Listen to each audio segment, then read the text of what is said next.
Assalamualaikum warahmatullahi wabarakatuh. Perkenalkan, saya Salmani Artanti, nomor absen 30 dengan NIM 40014210069 dari Prodi Pendidikan IPA. Di video ini saya buat dengan tujuan untuk memenuhi penugasan ulangan tengah semester Psikologi Pendidikan yang diampu oleh Ibu Kurniana Bektiningsih. Di sini saya akan menjelaskan mengenai perkembangan kognitif dan bahasa. Namun sebelum membahas lebih lanjut mengenai perkembangan kognitif dan bahasa, saya akan membahas terlebih dahulu mengenai apa sih itu perkembangan. Perkembangan merupakan suatu pola perubahan. Perubahan ini meliputi perubahan aspek fisik, aspek kognisi, dan aspek sosial emosional. Perubahan terjadi sejak manusia lahir dan berlangsung sepanjang hidupnya. Perkembangan kognitif merupakan tahap-tahap perkembangan manusia mulai dari usia anak-anak sampai dewasa.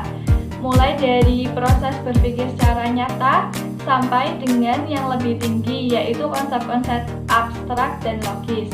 Atau dapat disingkatnya, perkembangan kognitif itu perubahan kemampuan berpikir atau intelektual.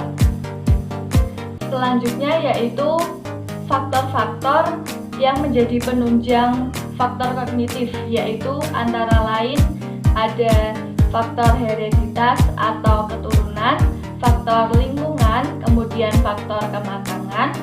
Yang keempat yaitu faktor pembentukan, yang kelima yaitu faktor minat dan bakat, dan yang keenam yaitu faktor kebebasan. Yang pertama yaitu faktor hereditas atau keturunan. Nah, dari manusia lahir itu sudah membawa potensi-potensi tertentu yang tidak dapat dipengaruhi oleh lingkungan, antara lain taraf intelijensi. Kemudian yang faktor kedua yaitu faktor lingkungan. Perkembangan anak sangat ditentukan oleh faktor lingkungan di tempat di mana ia berada atau tempat di mana ia tinggal. Faktor yang ketiga yaitu kematangan. Setiap organ tubuh manusia, baik secara fisik maupun secara psikis, dapat dikatakan telah matang jika ia telah mencapai kesanggupan menjalankan fungsinya masing-masing. Kemudian faktor yang keempat yaitu faktor pembentukan. Pembentukan artinya segala keadaan di luar diri anak yang mempengaruhi perkembangan intelijensinya. Kemudian minat dan bakat. Minat mengarahkan pada perbuatan pada suatu tujuan, sedangkan bakat diartikan sebagai kemampuan bawaan atau sebagai potensi yang masih perlu dikembangkan dan dilatih agar dapat terwujud. Dan yang keenam yaitu kebebasan. Dapat berupa kebebasan berpikir, kebebasan manusia secara berpikir.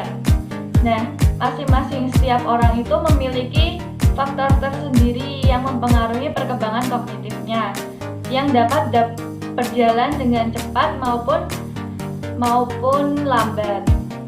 Selanjutnya yaitu tahap-tahap kognitif. Tahap perkembangan kognitif ada 4, antara lain fase sensori motor yang terjadi pada rentang usia 0 sampai 2 tahun, kemudian fase praoperasional yang terjadi pada rentang 2 sampai 7 tahun, kemudian fase operasi konkret yang terjadi pada usia rentang 7 sampai 11 tahun, kemudian fase operasi formal atau yang terjadi pada rentang usia 11 sampai usia dewasa. Selanjutnya yaitu faktor penunjang perkembangan berbahasa pada anak. Faktor yang mempengaruhinya antara lain ada faktor kesehatan, ada intelijensi, kemudian status sosial ekonomi keluarga, jenis kelamin, dan hubungan keluarga. Sekian dari saya. Apabila terdapat kesalahan dalam pengucapan, mohon maaf. Wassalamualaikum warahmatullahi wabarakatuh.